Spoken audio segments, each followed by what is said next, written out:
rehas na bakal. Ito ang destinasyon, libingan ng mga buhay mula noon hanggang ngayon. Rehas na bakal.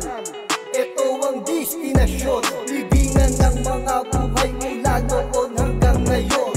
Nagbago ang lahat, nagsimula ito sa rehas. Dating marahas, ngayon natutong pumarehas. Dito ipinamalas ang bakas ng nakalipas, kung saan aking dinanas ang makulong sa rehas. At sa pagpatak ng oras, galit ko'y nangingibabaw. Sa pera ay uhaw at natutong magnakaw. Kada araw ang mundo ko'y dumidilim, ang buhay ko'y lumalim at ako'y naging saking. Dala-dala ay patalim at matitig at tututukan.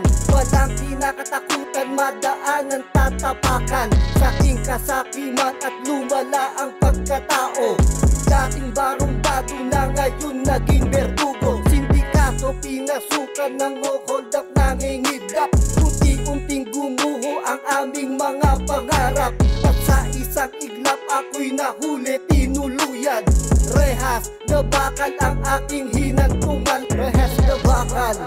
Ito ang destinasyon, libingan ng mga buhay mula noon hanggang ngayon. Rehas na bakal. Ito ang destinasyon, libingan ng mga buhay mula noon hanggang ngayon. Kaya bago mo pasukin ang gubat na madilim, tumayo sa harapan at tumingin sa salamin. At ang sarili tanungin kung eto ba yung makakaya.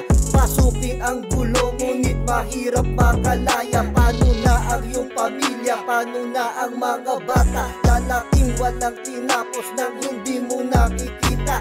Magbago ka habang hindi ka pa nasasakote, dahil di na maibabalik ang lahat ng pangyayari. Pagbukas ng bahagari sa bukang liwayway, merong liwanag na nakaabang sa iyong tagumpay. Huwag kang magpatangay sa buhay at suliranin. Walang hinding magagawa, lahat ay kakayanin. Ang mabuhay ng walaya ng walang peneperwisyo, kaysa makalaboso at pumasok sa oblo. Isip mo'y litong-lito kung bakit mo to napasukan. Sabang huli na ang lahat, bago mo pa rin pagsisiyan. Rehas na bakal. Ito ang destinasyon, libingan ng mga buhay mula noon hanggang ngayon. Rehas na bakal. Ito ang destinasyon, libingan ng mga buhay mula noon hanggang ngayon. Rehas na bakal. Ito ang destinasyon, libingan ng mga buhay mula noon hanggang ngayon. Rehas na bakal. Ito ang destinasyon, libingan ng mga